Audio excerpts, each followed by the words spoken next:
Có một bác sĩ gia đình đáng tin cậy để bạn thường xuyên chăm sóc, thăm khám định kỳ hay tư vấn y tế khi cần với chi phí hợp lý. Khái niệm này tưởng rất phổ biến ở các nước phát triển nhưng lại khá lạ lẫm ở Việt Nam. Chính vì vậy, đây cũng là thị trường tiềm năng đang được rất nhiều doanh nghiệp và startup tìm đến khai thác. Trong số này của Talks with Leaders, chúng tôi có cuộc trò chuyện với Nguyễn Minh Thảo, CGO, giám đốc phát triển đồng thời là co-founder của Med247, startup về dịch vụ chăm sóc sức khỏe theo hướng đi mới này, với nhiều tiện ích được cho là tiên phong ở Việt Nam, như chuỗi phòng khám tiện lợi được ví như các cửa hàng tiện lợi tại khu dân cư, hay dịch vụ tư vấn thăm khám 24/7 qua hình thức điện thoại và cả trực tuyến. Nhờ thế mà khách hàng của Med247 thậm chí không chỉ có ở Việt Nam. Đây cũng là startup y tế duy nhất ở Việt Nam vừa lọt vào danh sách 100 doanh nghiệp đáng được theo dõi của Forbes Asia. Chúng ta hãy cùng theo dõi cuộc phỏng vấn lý thú này. Chào Minh Thảo, cảm ơn bạn đã nhận lời mời tham gia với Talks with Leaders, trò chuyện với lãnh đạo doanh nghiệp và tổ chức ngày hôm nay. Và lần đầu tiên thì bạn có thể giới thiệu đôi chút về mình và tổ chức của mình được không? Xin chào Thủy. Med247 là một cái hệ thống phòng khám kết hợp giữa cái mô hình khám bệnh truyền thống và cái công nghệ chăm sóc sức khỏe từ xa. Mình là Thảo, co-founders, và có một co-founder nữa tên là Tuấn. Thì Thảo và Tuấn thực ra là bạn với nhau cũng được gần 20 năm, từ hồi mà đi du học ở Anh và ở Mỹ về. Tuấn thì có background về IT, về công nghệ. Thì Tuấn run một cái outsourcing company, là một cái công ty phần mềm, phát triển phần mềm cho một số những nước ví dụ như là Anh và ở Pháp. Còn khi mà Tuấn về Việt Nam thì Tuấn cũng có quản lý một công ty outsourcing nữa tại Việt Nam. Sau đấy rồi thì Thảo thì trong cùng lúc đấy thì khi mà về Việt Nam thì cũng làm business director, tức là giám đốc kinh doanh cho Click Media. Thì bây giờ Click Media thuộc WPP Group, và trước đấy thì mình làm Head of Marketing cho Piaggio Việt Nam và châu Á Thái Bình Dương. Sau một thời gian mà mình có làm cho nhiều cái tổ chức rồi thì cả mình và Tuấn thì đều gần như là một cái midlife crisis, tức là tại một cái thời điểm mà chúng mình có những cái câu hỏi về cái mục đích sống cũng như là mục đích của công việc của mình. Thì cùng lúc đó thì cả hai gia đình đều có em bé, cả Tuấn cũng có em bé và cả mình cũng có em bé. Trong cái quá trình mình sinh em bé thì thực ra cái nhu cầu về mặt y tế mình nhận ra là nó rất là lớn, trong khi đó các cái giải pháp y tế hiện tại tại Việt Nam thì nó còn rất nhiều hạn chế. Chính vì thế mình nghĩ là tại mình không lấy cái cơ hội này để mà có thể phát triển cũng như là tận dụng được cái lợi thế công nghệ của mình để phát triển ra một cái mô hình kinh doanh đâu đó hy vọng rằng có thể giúp ích được cho những gia đình trẻ ở Việt Nam. Thế là mình cũng biết luôn là cái nguyên nhân tại sao mà bạn có cái ý tưởng thành lập Med247 rồi. Vậy thì để mà nó nói một câu rất là ngắn gọn, 1-2 câu thôi về Med247 cho một người dùng mới để thuyết phục họ dùng app thì bạn sẽ nói như thế nào? Để mà thuyết phục một người dùng mới khi mà trải nghiệm được cái hệ thống của Med247 ấy, thì mình nghĩ rằng là có Med247 là đã có một người bác sĩ, người nhà mà bạn và gia đình có thể gọi 24/7 ngay cả lúc nửa đêm. Thì có lẽ đấy sẽ là một cái miêu tả. Và thực sự thì cái dịch vụ này nó không phải là mới và nó rất là phổ biến ở nước ngoài, nhưng mà ở Việt Nam thì đối với mình cũng như là rất là nhiều người nó khá là mới, bởi vì là hiện tại thì cũng có khá nhiều cái công ty mà đã nhảy vào thị trường này rồi. Vậy thì bạn có thể giải thích qua một chút về cái cách mà Med247 vận hành cho khách hàng cũng như là đội ngũ bác sĩ như thế nào không? Thì nó mình sẽ giải thích đi từ cái mô hình kinh doanh nhé. Thực ra thì cái mô hình kinh doanh các cái phòng khám ở tại Việt Nam, nhất là những phòng khám tư nhân thì đã có nhiều, nhưng mà cái hệ thống y tế tại Việt Nam thì còn nhiều phân mảnh, và đặc biệt là cái khối y tế tư nhân ý, thì cũng chưa có nhiều những cái chuỗi phòng khám mà đạt chuẩn ở đây là chuẩn về dịch vụ và chuẩn về chất lượng chuyên môn. Chính vì thế mà cái mô hình của Med247 đang muốn hướng tới chính là phát triển một cái chuỗi hệ thống phòng khám tiện lợi nhưng mà thông minh. Thì chuỗi hệ thống phòng khám tiện lợi thông minh này tại sao lại là tiện lợi và tại sao nó là thông minh ý? Thì nó trả lời trực tiếp cái câu hỏi chúng mình vận hành khi mà tiếp cận với bác sĩ và người tiêu dùng như nào cũng như bệnh nhân như thế nào. Chuỗi phòng khám tiện lợi chính là phần physical clinic, tức là phòng khám offline, còn thông minh chính là cái phần online. Hiện tại thì đối với Med247 thì chúng mình sẽ sử dụng cái chân rết cái hệ thống phòng khám offline mà 100% được own bởi 22/7 và partner, tức là những đối tác, tạo một cái quy chuẩn về mặt dịch vụ y tế dành cho bác sĩ gia đình. Thì chuỗi phòng khám này sẽ là những chuỗi phòng khám đặt tại những khu chung cư đông hoặc là những cái cộng đồng đông dân cư, để mà tăng cái điểm chạm với khách hàng, tăng cái sự tiện lợi cho khách hàng. Thì khi mà khách hàng có những cái vấn đề về mặt y tế, nhu cầu về y tế, có thể đến bất cứ một trong những cái chuỗi phòng khám tiện lợi nào. Bạn có thể tưởng tượng như đấy là một cái 7-Eleven healthcare hoặc là Vinmart tại Việt Nam vậy. Thì khi mà đến những cái phòng khám tiện lợi như thế rồi ý, thì các bác sĩ cũng như là các điều dưỡng sẽ làm những cái quy chuẩn về mặt screening, tức là về mặt sàng lọc, sau đó là những cái chẩn đoán về mặt bệnh ban đầu. Trong đó thì mình cũng có thể mình sẽ làm những cái dịch vụ liên quan tới cận lâm sàng này, thử máu này, những cái dịch vụ liên quan tới siêu âm, chẩn đoán hình ảnh, dịch vụ liên quan tới nhà thuốc, bởi vì mỗi một phòng khám tiện lợi của Med247 đều có cung cấp thuốc. Thì từ những cái thói quen tiêu dùng, từ những cái phòng khám tiện lợi như thế, thì đến lần thăm khám lần thứ hai hoặc khi mình tái khám ý, thì hoàn toàn tất cả những cái hồ sơ bệnh án điện tử sẽ được lưu trữ ở trên cái app của Med247.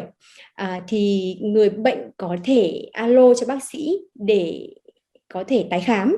hoặc là có thể đến lần thứ hai, lần thứ ba, khi mà bác sĩ đã có những cái sự tin tưởng rồi, đã biết được cái bệnh sử của mình rồi, thì không cần phải đi lại nhiều và giảm cái thời gian đi lại và đỡ tốn cái chi phí ấy, thì đều có thể alo cho bác sĩ ở tại cái app của bên mình. Trên cái app của bên mình thì ngoài cái việc mà lưu trữ toàn bộ bệnh án điện tử ra, tức là người bệnh sẽ không còn phải chịu cái cảnh mà quên nhớ khi mà ví dụ như từ lần trước thì bác sĩ chẩn đoán như thế nào, cái sự tiến triển của bệnh của mình nó có tệ đi không hay là nó tốt hơn. Và nhiều lúc thì những cái phần hình ảnh về mặt screening, ví dụ như là phiếu siêu âm hay là phiếu X-quang mà bị quên nhớ hoặc mất đi, thì toàn bộ những cái vấn đề đấy bây giờ không còn nữa, bởi vì mình đã lưu trữ trong bệnh án bệnh sử, và đặc biệt là có cái phần đơn thuốc. Thì trên app Med247 cũng có thể có được cái phần medication reminder, tức là nhắc nhở uống thuốc. Tức là người bệnh sẽ uống thuốc theo một cái liệu trình, theo đúng cái giờ cũng như là đúng cái số lượng mà bác sĩ khuyên. Ngoài ra thì có thể đặt trực tiếp mà thuốc nếu trong trường hợp mà thuốc đã hết rồi, mình không muốn đi ra ngoài để quầy thuốc để mua thuốc nữa, đảm bảo về mặt chất lượng của thuốc. Thì từ đấy rồi thì đây chỉ là một trong những cái tính năng ban đầu thôi, chứ không phải là hết của cái app Med247. Như vậy thì chúng mình đang có một cái trải nghiệm mà đi từ offline, tức là trải nghiệm khám bệnh trực tiếp, cho tới khám bệnh và chăm sóc sức khỏe từ xa một cách chủ động. Thì mình sẽ chia sẻ nhiều hơn một chút xíu về sau này liên quan tới cái định hướng và tầm nhìn của Med247 về mặt chuyên môn. Phải nói rằng là khi mà mình tìm hiểu về Med247 thì mình nghĩ nó hơi bị đơn giản hơn so với những gì mà bạn vừa giải thích, và phải cảm ơn bạn rất là nhiều, bởi vì nhờ bạn ấy thì mình đã khám phá rất là nhiều rằng là hóa ra cái mô hình này nó rất là hay, nó rất là có ích cho mọi người ấy. Và mình một câu hỏi đặt ra ở đây là hiện tại các bạn có bao nhiêu cái phòng khám tiện lợi như thế ở rải rác trên khắp toàn quốc? Hiện tại thì Med247 mới đi vào hoạt động từ tháng 3 năm 2019. Từ tháng 3 năm 2019 đến bây giờ là Med247 đã có hiện tại là 2 phòng khám ở tại Hà Nội, một phòng khám ở Nam Định. Tháng sau mình sẽ mở tiếp một phòng khám ở tại Nam Định và một phòng khám ở Thanh Hóa. Bởi vì cái tình hình dịch ý, nó cũng ảnh hưởng khá là nhiều đến cái tiến độ mở phòng khám của bên mình. Nhưng mà đến cuối năm 2021 thì Med247 sẽ mở tiếp tục cái hệ thống của bên mình trong thành phố Hồ Chí Minh cũng như là Đà Nẵng. Như vậy thì hy vọng là mình sẽ cover được tất cả những cái tỉnh thành chính của Việt Nam. Còn về mặt tương lai, về mặt tầm nhìn thì Med247 mong muốn sẽ là những cái hệ thống chân rết mà đi sâu vào trong những cái tỉnh thành vùng xa nữa. Ví dụ như là đợt vừa rồi, cái đợt Covid, là dòng Covid lần thứ nhất và lần thứ hai, khi mà những cái tỉnh miền biên giới này, hoặc là Đà Nẵng, Quảng Nam, Đà Nẵng, hay là Bắc Ninh và Bắc Giang chịu cái đợt làn sóng đấy, từ đợt nhất, đợt thứ hai và đợt thứ ba, thì Med247 có chạy một cái chương trình offer là khám chữa bệnh miễn phí từ xa với bác sĩ đầu ngành dành cho bà con vùng dịch. Thì trong cái chương trình đấy thì toàn bộ tất cả những người dân ở các tỉnh thành ý, và Med247 đã phục vụ tầm khoảng độ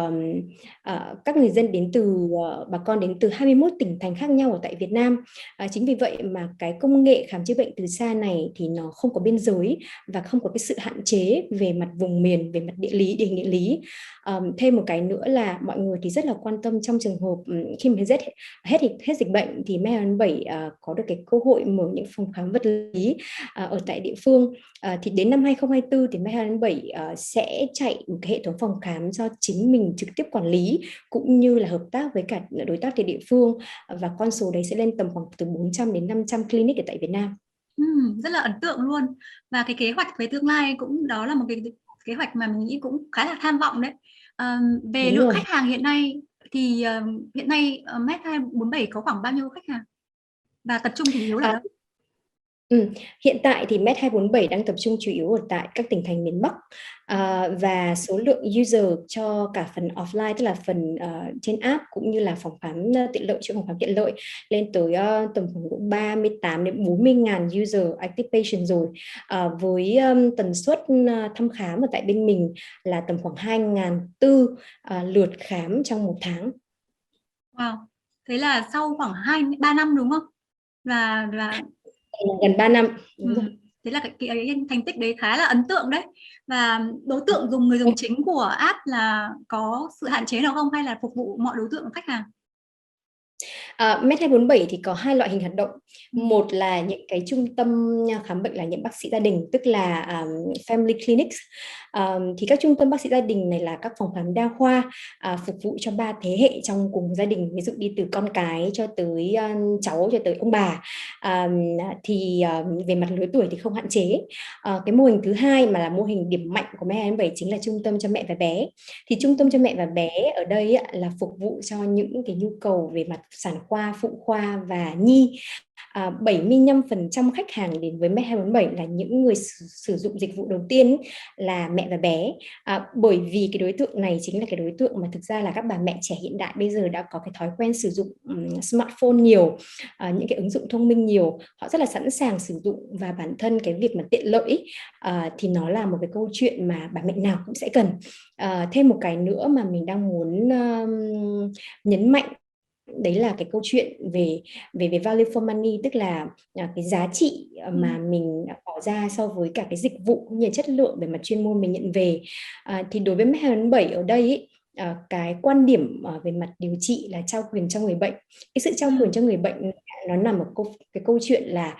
người bệnh có quyền được lắng nghe, quyền được giải thích, quyền được chọn những cái phác đồ điều trị của mình cũng như cho con cái họ, và quyền được lựa chọn bác sĩ. Chính vì thế là đối với Med247, đặc biệt là đối với những khách hàng là những bà mẹ trẻ, nhất là những bà mẹ trẻ làm mẹ lần đầu ấy, thì sẽ có cái xu hướng là sẽ bị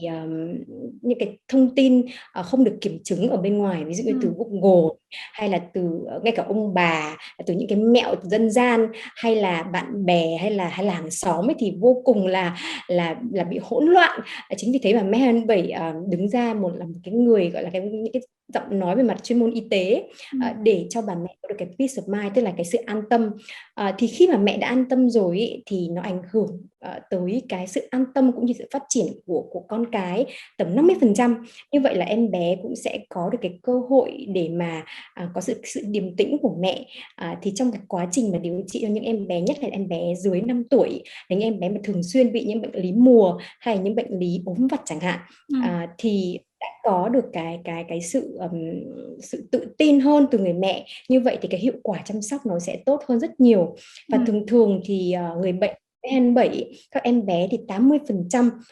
đã có thể khỏi bệnh sau 3 đến 4 ngày mà chỉ dùng telehealth, tức là chỉ dịch vụ tư vấn và khám bệnh từ xa thôi.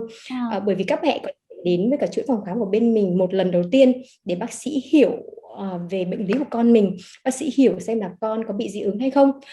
Khi bác sĩ hiểu rồi và có sự tương tác trực tiếp rồi thì đã tin tưởng vào bác sĩ rồi. Như vậy là lần sau chỉ cần alo bác sĩ thôi, thì cái câu chuyện này nó là câu chuyện rất là đơn giản. Đúng rồi, mình có thể hiểu được cái mô hình này nó mang đến rất là nhiều những cái tiện lợi không chỉ cho người dùng mà cho cả bác sĩ nữa, bởi vì nó đã được hệ thống hết trên hệ thống của Med247 rồi. Và nói đến đây thôi là Ừ. mình đã cảm thấy nó rất là hữu ích và cần thiết rồi, nên là không cần phải hỏi tại sao nó cần thiết nữa. Nó là vấn đề rất quá rõ ràng. Vậy thì bạn đánh giá cái tiềm năng của thị trường này ở Việt Nam như thế nào, và bạn đánh giá cái điểm nổi trội của Med247 so với cái đối thủ của mình là như nào? Thế để mình xin phép là mình sẽ chia sẻ một chút xíu về cái thị trường y tế tại Việt Nam trước đã. Thì theo quan điểm của Med247 ý, thì từ những cái nghiên cứu thị trường thì Med247 thấy rằng là cái hệ thống y tế tại Việt Nam ấy thì xuất phát từ góc nhìn của các hộ gia đình hiện đại, thì mặc dù là phát triển rất là nhanh chóng trong những năm gần đây, tuy nhiên thì hệ thống y tế Việt Nam hoạt động còn khá là phân mảnh và manh mún, với sự chênh lệch về mặt là dịch vụ cũng như chất lượng y tế ở các vùng miền, đặc biệt là cái tuyến cơ sở cũng như là cái tuyến trung ương, và thiếu một cái tiêu chuẩn đáng tin cậy. Chính vì thế mà bên mình cái công tác mà chăm sóc sức khỏe ban đầu cũng như là bác sĩ gia đình thì hầu như là không có. Vì vậy mà thường có cái tình trạng là người bệnh thì không tin tưởng chất lượng y tế tại địa phương, vượt tuyến và gây quá tải cho những cái bệnh viện lớn ở trung ương. Thì đối với cả một quốc gia với dân số của mình bây giờ hiện tại là hơn 90 triệu người, với tổng chi tiêu về mặt y tế là 16 tỷ đô một năm, nhưng mà phần lớn dân số Việt Nam thì lại không được tiếp cận với dịch vụ chăm sóc sức khỏe cơ bản và chất lượng cao. Thì có ba cái vấn đề mà về mặt là tiềm năng của thị trường Med247 có thể thấy được. Vấn đề thứ nhất liên quan đến thời gian. Trung bình một người bệnh mất tầm khoảng độ 32 phút để chờ đến lượt khám của mình, mà thường thường cái lượt khám đấy chỉ trong vòng từ 3 đến 5 phút thôi là bác sĩ đã có thể gói gọn, có thể đi về với cả một cái chỉ một cái đơn thuốc ở trên tay rồi. Thì như vậy cái thời gian tiếp cận với người bệnh rất là ít, trong khi đó cái sự đi lại, cái sự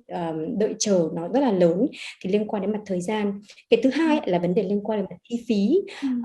Thì ở Việt Nam hiện tại thì thiếu cái sự minh bạch trong chi phí, tức là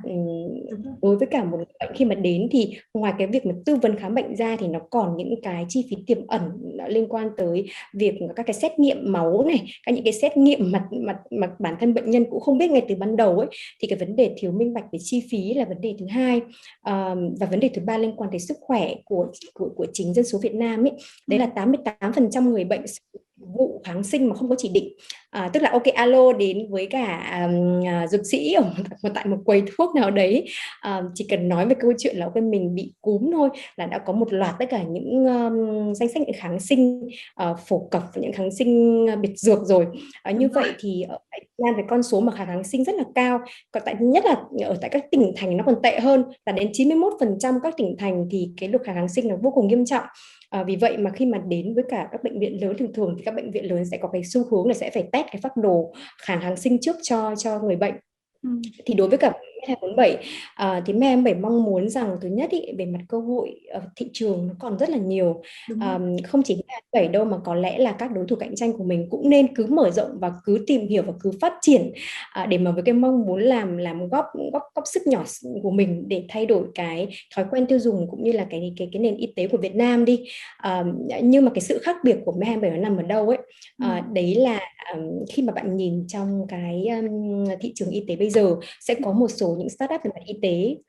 những cái công khởi nghiệp về y tế, đặc biệt là những công ty sẽ sử dụng những cái dịch vụ telehealth gần giống như Med247. Thì cái sự khác biệt của Med247 nó nằm ở chỗ rằng là Med247 không chỉ là một nền tảng kết nối giữa bác sĩ và người bệnh, giống như Uber và Grab, bởi vì như vậy ấy, thì mình sẽ không có được cái sự kiểm soát về mặt chất lượng dịch vụ, mà đặc biệt liên quan tới y tế thì đây là cái vấn đề y đức. Chính vì thế mà đối với Med247, khi mà mình đã có được cái tư duy phát triển về mặt mô hình kinh doanh ngay từ ban đầu ấy, thì từ 2 đến 3 năm trước là mình và Tuấn đã xác định rằng đây là một cái hybrid models, tức là một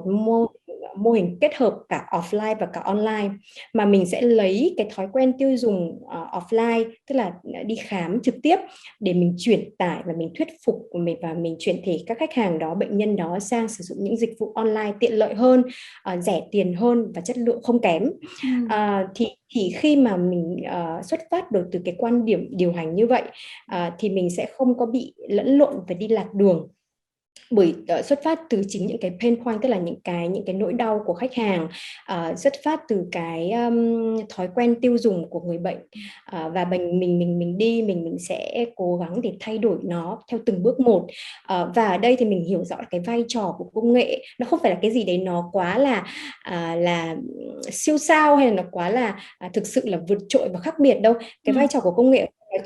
nó chẳng qua là cái sự hỗ trợ cho việc thăm khám, sàng lọc và kết nối với người bệnh một cách nhanh chóng và hiệu quả hơn, chứ nó không thay thế được cái dịch vụ khám chữa bệnh trực tiếp. Chính vì thế mà cái hệ thống phòng khám của MH27 là những hệ thống phòng khám có được cái tiêu chuẩn, quy chuẩn quy chuẩn về mặt vận hành, quy chuẩn về mặt customer service là trải nghiệm khách hàng, quy chuẩn về cái quan điểm điều trị về mặt chuyên môn, ví dụ không lạm dụng kháng sinh, không lạm dụng các cái thủ thuật cận lâm sàng khi không cần thiết, và chỉ bán thuốc có chất lượng cao và không sử dụng thuốc từ nước thứ ba. Thì cái quy chuẩn này nó không được set up một cách thống nhất tại Việt Nam nhiều. Chính vì thế mà bên mình tự vận hành cái chuỗi đấy để mà tạo cái quy trình chuẩn trước. Sau đấy rồi khi mà mình làm với đối tác thì đối tác sẽ copy cái quy trình chuẩn, cái playbook đấy,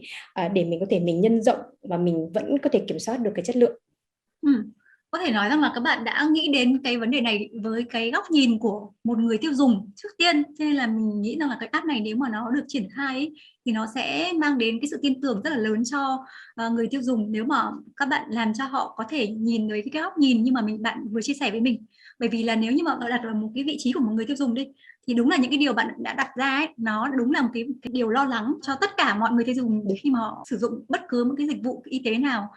hiện nay, bởi vì là nó không được kiểm soát, nó không được đi theo đúng những cái mà họ mong muốn. Và cái điều mà mình nhận thấy ở đây là Med247 đã đánh được vào cái tâm lý đấy, và mình hy vọng rằng là các bạn sẽ tiếp tục đi theo cái con đường đấy và không bị lệch hướng theo những cái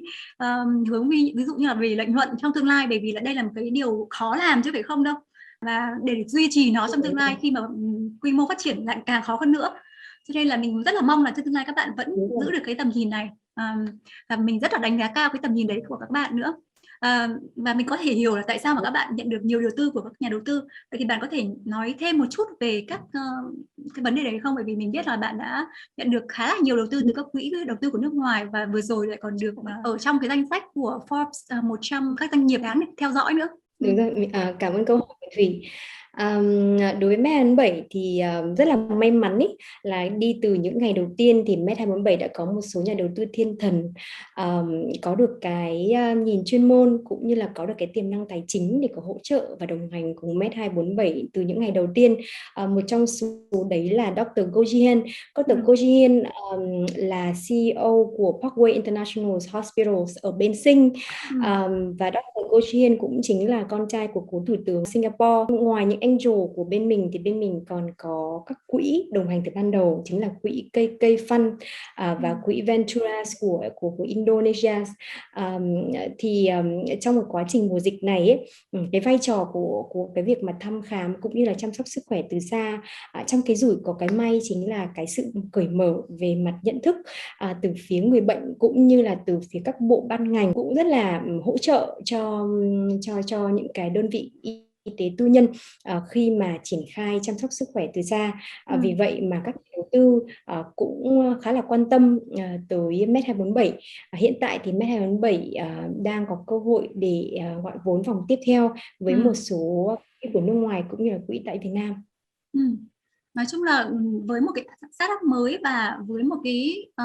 một quy mô như hiện nay mà các bạn đã có thể làm được rất là nhiều điều như thế, thì mình nghĩ rằng là các bạn đáng tự hào về những cái thành tích mà mình đã đạt được, bởi vì là không chỉ các nhà đầu tư công nhận đâu, mà mình tin rằng là những cái người tiêu dùng ấy, khi mà họ sử dụng ấy, mà các bạn có thể đảm bảo được đúng những cái gì mà mình đã được nghe vừa rồi, thì nó là điều rất là tuyệt vời. Mình có thể nghe rất là nhiều cái điểm lợi cũng như là điểm mạnh của Med247 rồi ấy. Vậy thì bạn có chưa hài lòng về một điểm gì đó không? Và bạn có cái điểm gì mà bạn cảm thấy mình vẫn chưa khai thác được một cách tối đa không? Nhưng mong đợi và bạn cái hướng phát triển trong tương lai là gì? Có một cái thử thách mà mình nghĩ rằng một cái startup y tế khởi nghiệp ý, xét cho cùng ấy, thì cái yếu tố con người luôn luôn là cái yếu tố quan trọng nhất.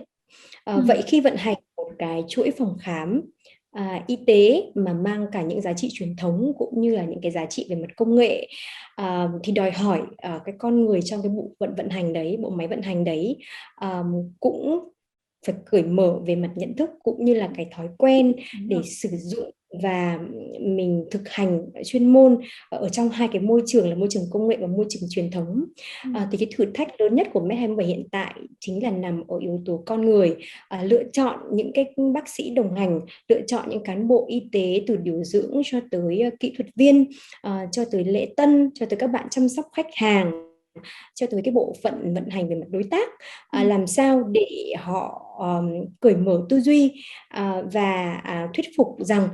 cái việc mà chăm sóc sức khỏe từ xa thực sự mang lại cái lợi ích cho người bệnh. Ừ. Đấy là điều đầu tiên. Và thứ hai là mang lại lợi ích cho chính bản thân những nhân viên y tế. Ừ. Tại sao mình nói như vậy?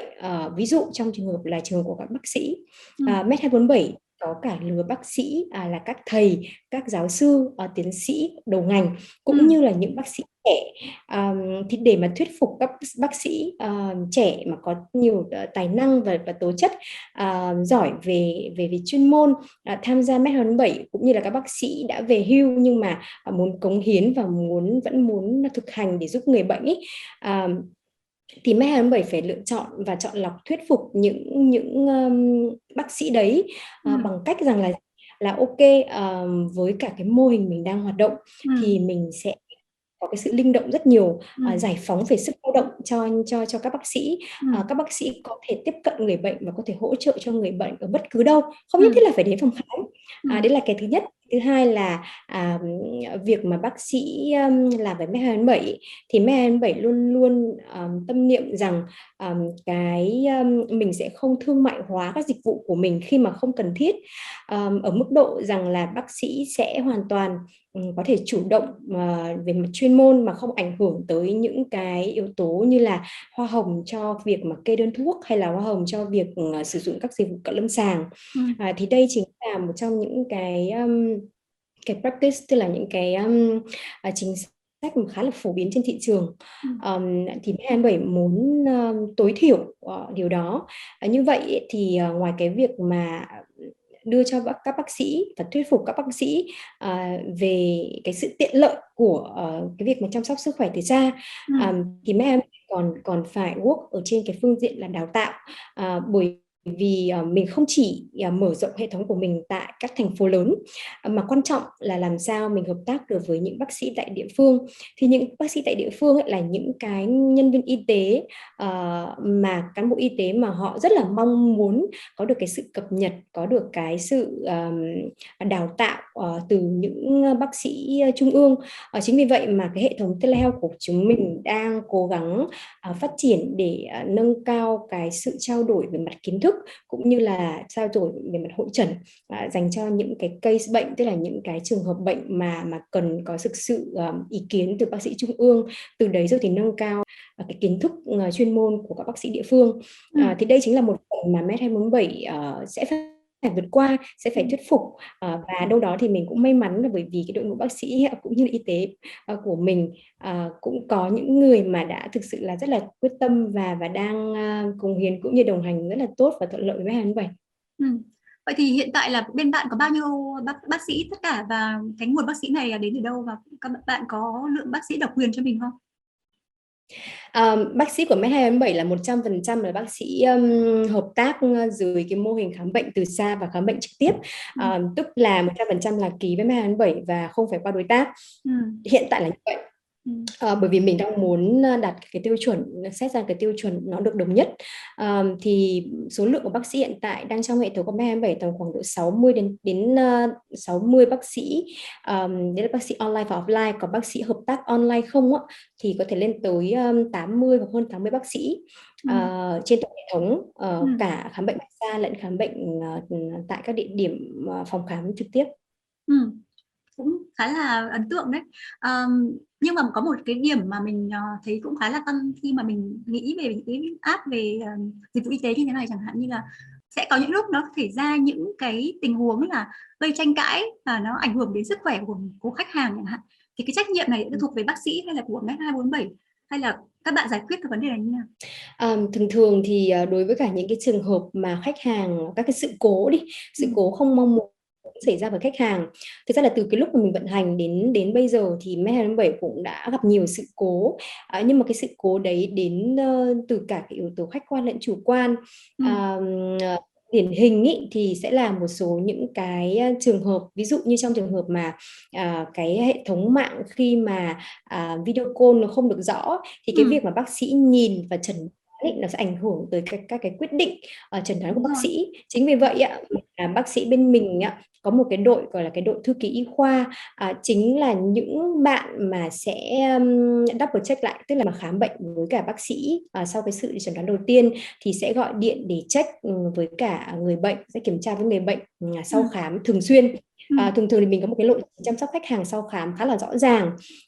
có thể là 1 ngày, 2 ngày, 3 ngày cho tới khi khách hàng khỏi bệnh. Chứ bên mình bộ bệnh nhân đến với cả Med27 sẽ không bị bỏ rơi, tức là sẽ trị bệnh khi khỏi bệnh, hoặc cùng lắm nếu mà trong trường hợp với những bệnh nhân mà chuyển biến nặng mà Med27 không thể đáp ứng được cái nhu cầu về mặt can thiệp chuyên môn sâu,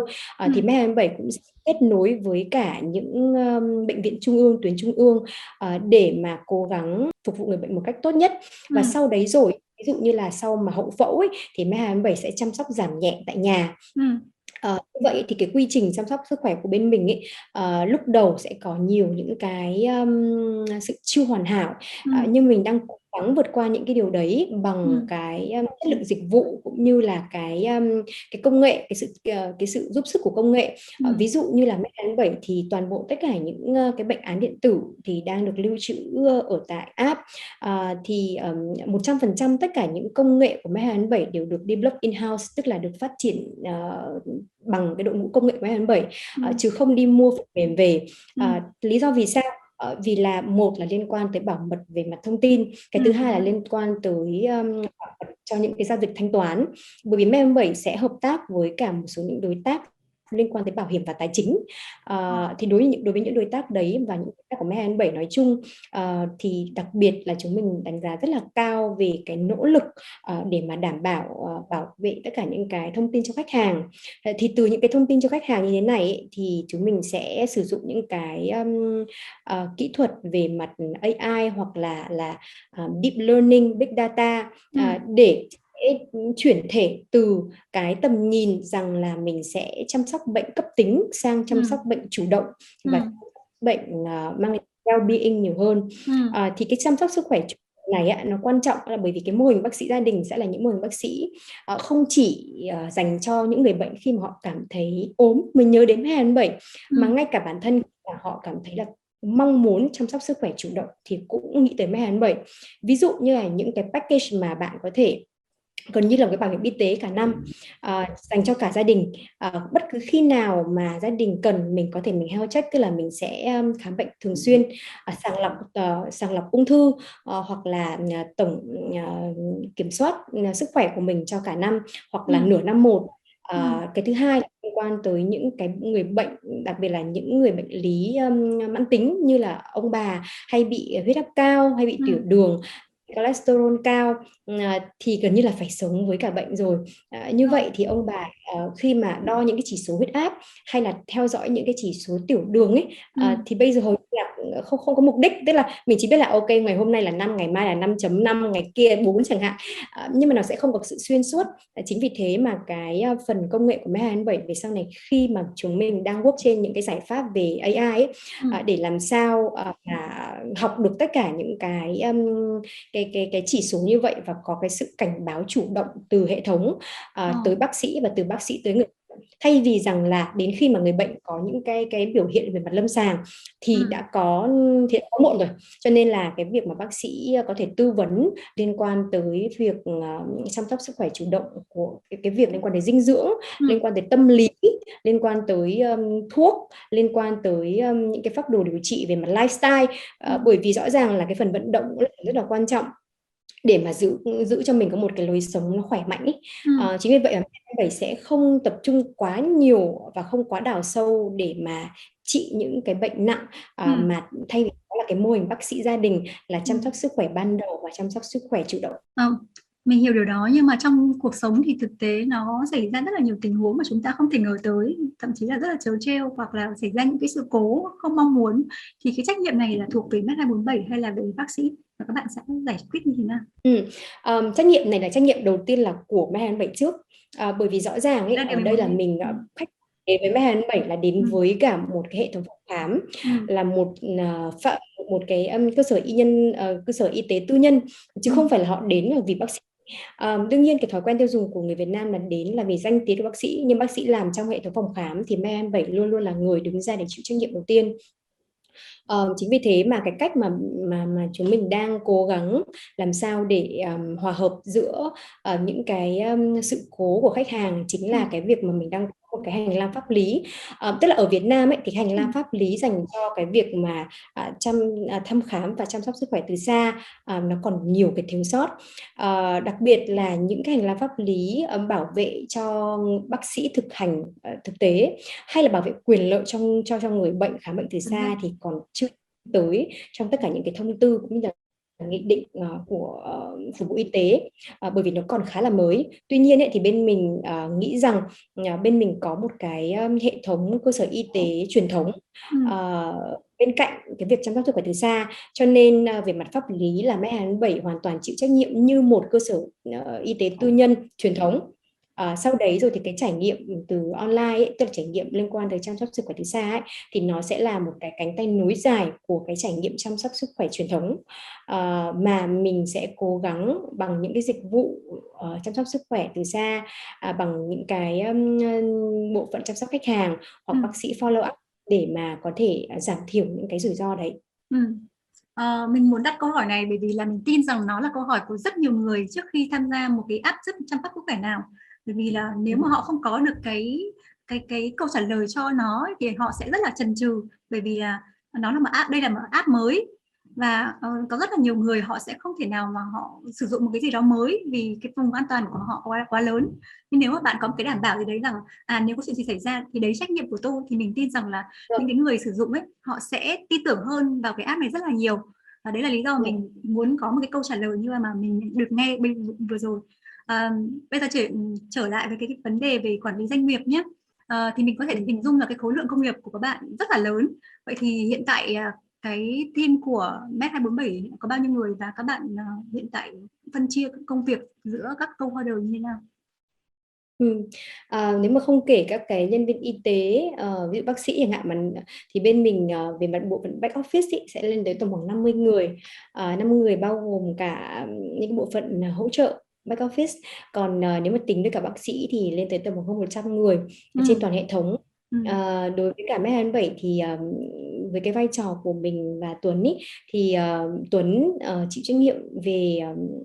về hoạt động nói chung, vận hành nói chung của Med247, bởi vì Tuấn là CEO. Thì bạn Tuấn với cái điểm mạnh của mình là liên quan tới phát triển hệ thống, tức là cái chuỗi công nghệ, thì sẽ là người trực tiếp chỉ đạo cũng như là xây dựng cái đội công nghệ của bên mình, để mà đảm bảo làm sao cái lợi thế công nghệ đấy nó sẽ luôn luôn là lợi thế công nghệ mà mình có thể đâu đấy là tiên phong ở trên thị trường.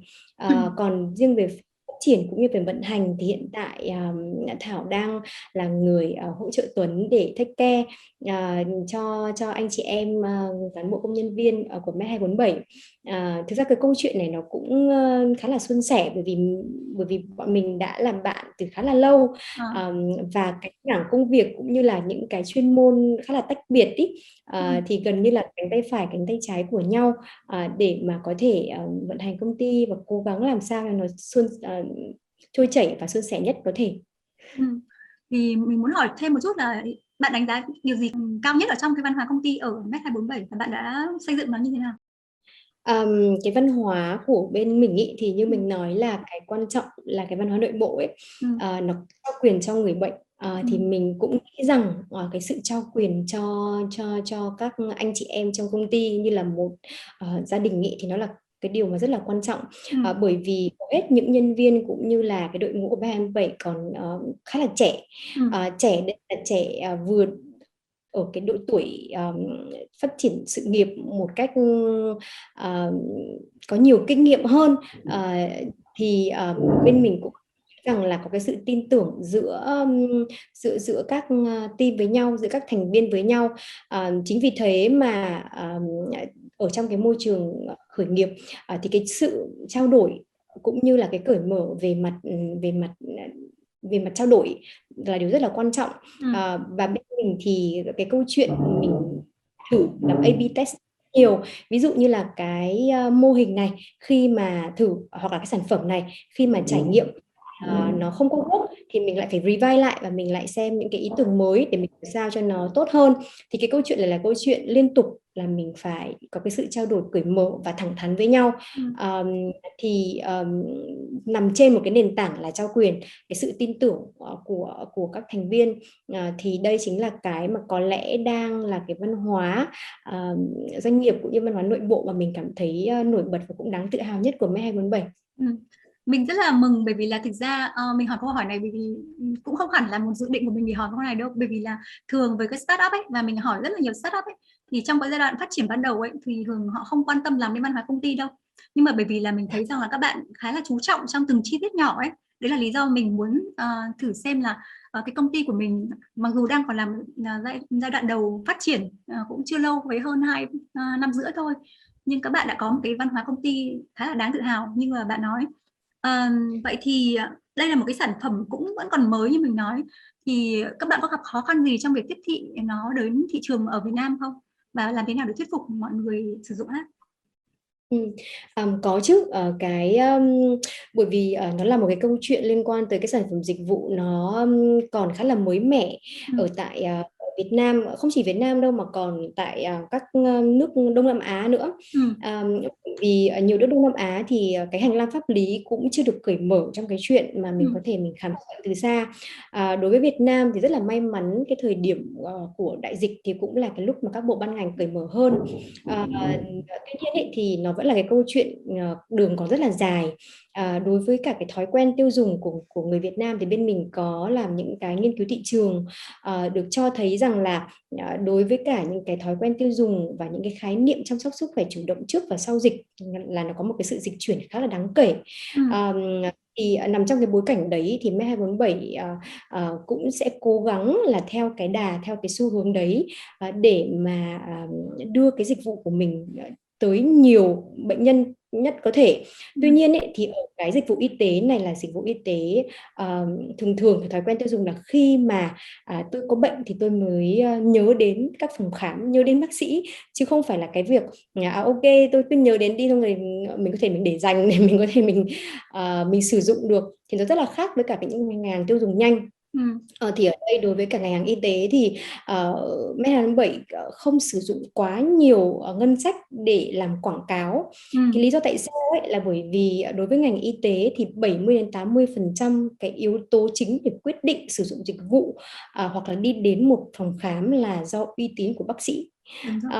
Thì đấy là và cái thứ hai là do cái lời khuyên cũng như là các cái review của gia đình, bạn bè, đồng nghiệp. Thì hai cái yếu tố này chính là hai yếu tố mà Med247 sẽ tập trung vào và sẽ xây dựng những cái cộng đồng. Thì từ những cái cộng đồng này chính là những người bệnh mà đã trực tiếp có những trải nghiệm trực tiếp của Med247. Thì như vậy không còn gì bằng, bởi vì họ đã thực tế đã trải nghiệm rồi, và họ sẽ là những cái ambassador, tức là những cái đại diện thương hiệu không chính thức của Med247 để đi giới thiệu cũng như là đi trao đổi thông tin với cả bạn bè của họ. Và quan trọng ở đây rằng bên Med247 của mình mong muốn rằng là có những cái trải nghiệm thực tế này thì chính là những cái mà mình, thay vì là mình nói là mình hứa với khách hàng, thì đây là những cái mà tôi đã hoàn thành rồi, tôi đã đạt được kết quả rồi, và chính là chứng minh bằng những cái trải nghiệm khách hàng có thật. Chính vì thế mà cái cách mà Med247 tiếp cận về khách hàng ấy là cái sự tiếp cận chủ động, nó sẽ khiêm tốn hơn. Và bên Med247 của mình thì cũng sẽ tiếp cận với khách hàng khi mà họ đã có những cái nhu cầu, tức là ví dụ trong trường hợp mà đã có một số những cái bà mẹ bỉm sữa hoặc là những người bị bệnh mãn tính lên trên như cộng mạng mà hỏi và chia sẻ kinh nghiệm trong cộng đồng mạng, thì lúc đấy tức là thời điểm mà họ đã có nhu cầu khám bệnh, thì Med247 sẽ có một đội thư ký y khoa và chăm sóc khách hàng tiếp cận với khách hàng và chăm sóc ngay cái thời điểm đấy, chứ không đợi đến khi mà khách hàng nhìn thấy quảng cáo. Chính vì thế đấy là cái cách mà Med247 mình đang cố gắng vượt qua được cái thử thách là làm sao để cho người bệnh thứ nhất là biết tới Med247 và tin tưởng rằng cái việc khám bệnh từ xa là nó có hiệu quả chứ không phải là chỉ bằng lời nói. Đúng rồi. Và thực sự là đối với những ngành dịch vụ cần nhiều niềm tin như là dịch vụ y tế ấy, thì mình cũng tin rằng là cái phương pháp marketing truyền miệng ấy, nó là rất là hiệu quả, và nó một trong những phương pháp hiệu quả nhất, bởi vì nó đánh vào cái niềm tin của mọi người ấy. Bởi vì là quảng cáo đến đâu đi chăng nữa, nếu như mà chúng ta không có một cái dịch vụ tốt thì cũng rất là khó để giữ chân khách hàng. Và mình cũng đánh giá cao các bạn là các bạn đã đi sâu vào cái cách đấy, bởi vì nó sẽ là một cái cách phát triển rất là bền vững. Vậy thì trong cái giai đoạn đại dịch này thì nó ảnh hưởng như thế nào đến cái sự phát triển của Med247? Trong giai đoạn đại dịch này ấy, thì với cả những cái chỉ thị 15, chỉ thị 16 về mặt giãn cách xã hội thì đương nhiên rằng cái số lượng bệnh nhân mà đến với hệ thống phòng khám trực tiếp sẽ giảm đáng kể. Mặc dù rằng bên mình sẽ vẫn mở gần như là không có gần như là không có sự thay đổi nào so với cả trước dịch, để làm sao mà có thể luôn luôn ở đó tạo cái sự yên tâm dành cho người bệnh, đặc biệt là những bệnh nhân mà đã quen, đã là khách hàng trung thành của Med247. Tuy cái khối lượng traffic, tức là cái số lượng người tham gia khám bệnh ở tại các phòng khám truyền thống giảm, thế nhưng mà đối với cả Med247 khi mà chạy những cái chương trình khám bệnh từ xa, đặc biệt là trung tâm khám bệnh từ xa miễn phí cho người dân vùng dịch ở trong thành phố Hồ Chí Minh, thì cái lượng người sử dụng dịch vụ qua app lại tăng đáng kể. Bên mình thì một ngày trung bình sẽ tương tác và hỗ trợ tầm khoảng độ 300 đến 400 các bệnh nhân khác nhau đến từ nhiều tỉnh khác nhau. Hầu hết thì là thành phố Hồ Chí Minh và các tỉnh thành miền Nam, nhưng mà đâu đó cũng đến từ cả Hà Nội nữa. Thì đây chính là một số những cái con số mà mình có thể chia sẻ hiện tại với cái tình hình dịch này. Nói chung là với rất là nhiều doanh nghiệp ấy, đại dịch Covid-19 nó ảnh hưởng rất là khủng khiếp đối với họ, mà Med247 với cái đặc thù dịch vụ của mình ấy vẫn còn trụ vững và có thể phát triển trong cái giai đoạn này, thì mình nghĩ là rất là đáng để chúc mừng các bạn nữa. Vậy thì trong quá trình phát triển Med247 thì các bạn có cái câu chuyện thú vị nào mà bạn muốn chia sẻ nữa với mọi người không? Có lẽ là mình sẽ chia sẻ về một cái dịch vụ mà bên mình vừa mới ra mắt được 3 tháng nay, đấy là dịch vụ một cái đường dây nóng để tư vấn tâm lý. Thực ra cái đường dây nóng tư vấn tâm lý này được sinh ra bởi vì cái nhu cầu của người bệnh trong mùa dịch. Thì đối với một cái dịch vụ tư vấn tâm lý là một dịch vụ rất là thú vị, bởi vì hiện tại ở Việt Nam thì cái mảng tư vấn tâm lý chưa được nhìn nhận một cách bài bản, đi sâu, và thường thường tư vấn tâm lý được đánh đồng với cả thần kinh, những bệnh về thần kinh, về mặt tâm thần. Thành ra là có những cái dị nghị của xã hội cũng như là những cái định kiến xã hội mà làm cho cái sức ép của những bị tâm lý ban đầu cảm thấy nó càng nặng nề hơn, đặc biệt là trong cảnh giãn cách xã hội. Thì khi mà Med247 ra mắt cái đường dây nóng hỗ trợ về mặt tâm lý này, thì đã có những khách hàng, kể cả là những em nhỏ từ khoảng 11 đến 12 tuổi mà đã biết sử dụng dịch vụ của Med247 qua đường dây nóng hotline hoặc là chat trực tiếp với cả bên mình, và có cả những bạn Việt kiều từ Nhật Bản và từ Úc gọi điện qua đường dây nóng. Bởi vì sao? Bởi vì ở bên Úc ấy, thì cái giá trị cái giá cả khi mà mình sử dụng các dịch vụ tâm lý rất là cao. Thêm nữa là Việt kiều của mình thì thích là nói chuyện với cả đồng hương bằng tiếng Việt hơn là nghe và nói chuyện trao đổi bằng tiếng Anh, bằng tiếng nước người bản địa. Chính vì thế mà cái phần mà giải quyết tâm lý ở đây mình đã có những cái sự triển vọng nó hơi bất ngờ,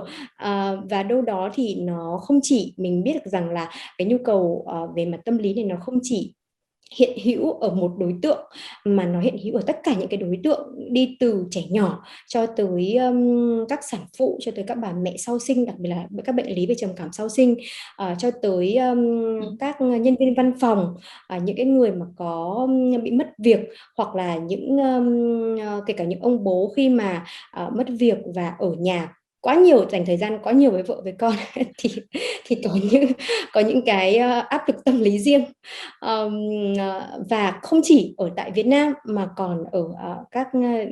nước xung quanh, hoặc là những Việt kiều tại nước ngoài nữa, thì đấy chính là một cái câu chuyện mà mình nghĩ rằng đối với cả cái cách mà mình đang tiếp cận chăm sóc sức khỏe tâm thần, tâm lý và thần kinh từ xa, cũng là một trong những cái mảng dịch vụ và sản phẩm mình nghĩ là mình thực sự là mang cái giá trị, cũng như là hỗ trợ đâu đó một cái phần nhỏ công sức của mình đối với cả người bệnh. Đúng rồi, và có vẻ là nó cũng rất là phù hợp với đại dịch lần này bởi vì là mọi người đang bị cách ly và có rất là nhiều người bị mắc cái chứng trầm cảm trong cái giai đoạn này, hoặc là cái tỷ lệ về bạo lực gia đình nó tăng lên rất là lớn. Ví dụ như là mình được biết là chẳng hạn như là thống kê ở Pháp, cái tỷ lệ về bạo lực gia đình nó đã tăng lên gấp 3 lần so với trước cái thời kỳ Covid. Cho nên là mình hy vọng là có rất là nhiều người sẽ biết đến cái dịch vụ này để tìm đến Net247 và sử dụng cái dịch vụ đấy để giúp cho họ giải tỏa tâm lý trong cái giai đoạn cách ly này. Bởi vì tất cả mọi người chúng ta đang bị những cái áp lực rất là lớn từ những cái ảnh hưởng mà đại dịch mang lại. Vậy thì một câu hỏi nữa, đó là trong cái quá trình phát triển xây dựng Net247 thì điều bạn thấy rằng là bạn nhận được nhiều nhất là gì, và điều mà bạn cảm thấy tự hào nhất là gì? Mình nghĩ rằng là cái mà thiết thực nhất ý, từ khi mà chúng mình đặt chân vào cái con đường này ấy, đấy là cái sự an tâm rằng là mình đang có thể đâu đó giúp được cho chính những người nhà của mình, tức là những người thân của mình, khi mà họ có những cái nhu cầu về y tế và chăm sóc sức khỏe. Bởi vì ở Việt Nam ấy, cái thói quen của mình rằng là khi mà mình có một cái vấn đề về sức khỏe thì mình phải quen biết bác sĩ này, quen biết các bệnh viện này, thì lúc đấy mình mới được chăm sóc một cách tốt nhất. Và đặc biệt là đối với cả những gia đình mà không hề có những cái mối kết nối nào với cả một bác sĩ nào, thì cái việc mà họ phải xếp hàng ở những bệnh viện công, xếp hàng ở những cái bệnh viện tư, và họ trao toàn bộ cái số phận của họ cũng như là những cái rủi ro vào trong tay bác sĩ, làm ảnh hưởng tới tâm lý cũng như là hiệu quả điều trị, nó là một cái áp lực vô hình nhưng cũng rất là lớn. Thì bản thân những người xung quanh của mình, những người gia đình của mình, ví dụ như anh chị em họ, bởi vì gia đình của Thảo có 11 anh chị em họ, và mọi người đều có từ 2 đến 3 bé. Cứ mỗi lần mà có vấn đề về sức khỏe đều có thể alo với cả bác sĩ Net247, và đã trở thành những khách hàng gọi là những người bệnh trung thành của Net247. Thì trước mắt là mình rất là mừng và mình rất là tự hào vì mình đã giúp được chính gia đình của mình, cho các bạn bè của mình. Cái mà mình nghĩ rằng một yếu tố nữa mà mình có thể mình cố gắng để mình giữ, đó là cái tâm niệm làm y tế tử tế. Bởi vì khi mà một cái startup khởi nghiệp y tế còn rất là non trẻ, vào một cái ngành thực sự là nhiều cái thử thách, nhiều cái rào cản,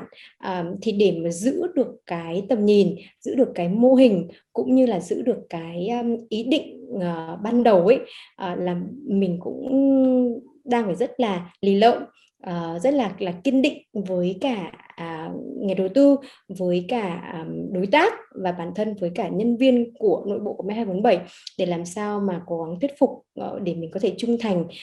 với cái sản phẩm và cái dịch vụ mà ngay từ ban đầu mình đã có. Thì đấy là một trong những cái mà mình có thể chia sẻ bây giờ. Đứng về một cái góc độ của một người dùng hay là một khách hàng ấy, thì mình rất là cảm ơn bạn về điều đó, và cũng đánh giá cao về cái tầm nhìn và cái tư duy đấy nữa. Bởi vì nó rất là khó chứ phải không đâu, bởi một startup ấy thì để phát triển nó có rất là nhiều vấn đề trong quá trình phát triển, và để mà giữ được xuyên suốt cái tầm nhìn đấy là không hề đơn giản chút nào, nhất là khi mà với sức ép của nhà đầu tư và có rất là nhiều những cái yếu tố bên ngoài nữa. Vậy thì mình biết rằng là làm một startup thì rất là nhiều khó khăn. Vậy thì bạn có cái lời khuyên nào hay là có cái bài học nào bạn muốn chia sẻ với những cái founder trẻ không? Đối với những founder trẻ thì có lẽ là mình có 2 điểm mà mình muốn chia sẻ. cũng khiêm tốn thôi, nhưng mà có hai điểm mà mình đã cảm nhận được rất rõ ràng khi mà mình khởi nghiệp. Cái điểm thứ nhất ý, là nếu mà chúng mình muốn đi xa và đi đúng cái mục đích của mình thì chúng mình phải đi cùng với nhau thay vì là đi một mình. Bởi vì cái tốc độ tăng trưởng khi mà mình đi một mình có thể nhanh hơn, nhưng mà cái quy mô cũng như là cái hiệu ứng của một cái mô hình kinh doanh ấy đến được đúng hơn khi mà mình có thể bắt tay được với cả những cái đối tác mà chia sẻ cùng một cái giá trị, để mà cùng nhau tiến đến cùng một mục đích chung. Chứ nếu mà mình một mình mà tham lam và ôm hết từ đầu đến cuối thì chắc chắn là về sau này nó sẽ là một trong những cái thử thách khi mà bạn muốn mở rộng cái mô hình cũng như mở rộng cái quy mô và cái tầm ảnh hưởng của dịch vụ và sản phẩm của bạn. Cái thứ hai đấy là cái việc mà mình lì lợm, bởi vì ở trong môi trường khởi nghiệp thì cái sự lì lợm này nó liên quan tới lì lợm về cái niềm tin về sản phẩm, niềm tin về dịch vụ, niềm tin về về cái giá trị mà mình có thể mình đem lại ngay từ ban đầu. Thì cái sự lì lợm này nó sẽ là cái câu chuyện mà mình sẽ lấy đấy như là một cái kim chỉ nam, bởi vì sẽ có rất là nhiều cái thời điểm mà chắc chắn cái mô hình kinh doanh của mình có thể thay đổi để mà phù hợp hơn với cả cái nhu cầu cũng như là cái sự thay đổi và biến động của thị trường hay là của đối thủ cạnh tranh. Nhưng cái tầm nhìn cũng như là cái mục tiêu cuối cùng ấy mà mình vẫn giữ chọn cái đó, thì cái sự lì lợm này nó sẽ cuối cùng nó sẽ cho mình một số những cái thành công mà nó thực sự ra là nó nằm ngoài những cái giá trị tài chính mà mình có thể có được. Đấy là lý do mà mình nói rằng là mình rất là đánh giá cao cái tầm nhìn của bạn và cái tư duy của về làm kinh doanh của bạn, bởi vì không phải ai cũng làm được điều đó đâu, nó rất là khó khi mà mình làm một chủ doanh nghiệp, mình chịu rất là nhiều cái áp lực khác nhau, và nếu mà các bạn có thể giữ vững được cái tâm thế đấy thì đó là một điều rất là đáng mừng cho công ty của bạn cũng như là cho người dùng sản phẩm của bạn nữa, và là một điều đáng quý nữa. Và mình cũng rất là đánh giá cao cái việc mà các bạn chia sẻ dành những lời khuyên cho những cái đối thủ của mình hay là cho những cái bạn startup khác, bởi vì là các bạn đang dùng những cái kinh nghiệm của mình, các bạn đang chia sẻ nó một cách cởi mở nhất để chúng ta cùng phát triển, làm cho cái dịch vụ y tế này nó càng đến gần với mọi người hơn và nâng lên được cái giá trị cho cái ngành của các bạn luôn, và cũng như là về sự phát triển chung của tất cả mọi người. Và một lần nữa ấy, thì đến đây cũng khá là dài rồi, thì mình muốn dành lời cảm ơn chân thành đối với Minh Thảo cũng như là những cái đóng góp, những ý kiến của bạn. Nhờ đấy mà mình cũng đã hiểu rất là nhiều về Med247, và mình hy vọng rằng là sau cái video này được phát sóng và được chia sẻ khắp nơi thì có nhiều khách hàng hơn sẽ đến với Med247, sẽ hiểu được các bạn, sẽ hiểu được những cái tâm thế mà các bạn đang cố gắng duy trì để mà ủng hộ Med247 phát triển một cách mạnh mẽ và nhanh chóng hơn trong tương lai. Và một lần nữa xin cảm ơn bạn đã đến với chương trình này. Cảm ơn Thủy và cảm ơn TechBiz rất nhiều, bởi vì rằng mình đã có một cái cơ hội ấy. Thực ra thì Thảo và Tuấn thì cũng không xuất hiện quá nhiều trong cái thời gian mà chúng mình khởi nghiệp đâu. Thế nhưng mà ít nhất thì đây cũng là cái thời gian mà mình nghĩ rằng Med247 nếu mà có cơ hội được tiếp cận nhiều hơn tới những người bệnh này khi mà họ đang cần, đặc biệt là trong cái bối cảnh mùa dịch này. Med247 vẫn đang chạy một cái chương trình là ủng hộ và chung tay khám chữa bệnh miễn phí, tư vấn miễn phí cho người dân ở vùng. Thì cơ bản nhất là những người dân mà chẳng may mà bị Covid mà chúng mình có thể đâu đó giúp đỡ được và có thể hỗ trợ được kịp thời. Đấy là cái giá trị mà có thể là không thể nào so sánh được bằng những cái giá trị về mặt tài chính với cả Med247, cũng như cái ý nghĩa rất là to lớn đối với cả đội ngũ bác sĩ và anh em trong gia đình của Med247. Cái thứ hai là trong trường hợp mà mình có thể mình chia sẻ được một vài kinh nghiệm cũng như là cái tâm huyết của mình, thì mình hy vọng đây đâu đó nó cũng sẽ truyền được cái năng lượng và cái sự quyết tâm đồng hành của những bạn trẻ mà cũng đang có những cái nguyện vọng và có những cái ý định khởi nghiệp, bởi vì từ cái lúc mà mình có ý định cho tới cái lúc mà mình có thể khởi nghiệp được ấy, nó là cả một cái sự suy đo và tính toán rất là dài. Nhưng một khi mà mình đã có thể bước ra ngoài cái vòng an toàn của mình, thì những cái năng lượng tích cực đấy nó sẽ cho bạn những cái cơ hội mà có lẽ là bạn sẽ không ngờ tới, và nó sẽ tạo lại nhiều nhiều cái điều thú vị cho cái hành trình trải nghiệm trong việc mà set up một cái công ty khởi nghiệp mà các bạn đang đang có dự định. Ừ, mình hoàn toàn đồng ý, và mình cũng hy vọng rằng là có rất nhiều các bạn founder của các startup khác nhìn vào cái mô hình này, nhìn vào những nỗ lực mà các bạn đang làm, sẽ được truyền cảm hứng và sẽ có tiếp được thêm sức lực để mà tiếp tục cái con đường của họ trong tương lai. Và một lần nữa xin cảm ơn bạn đã tham gia với Talk with Leaders với mình ngày hôm nay, và xin chào và hẹn gặp lại.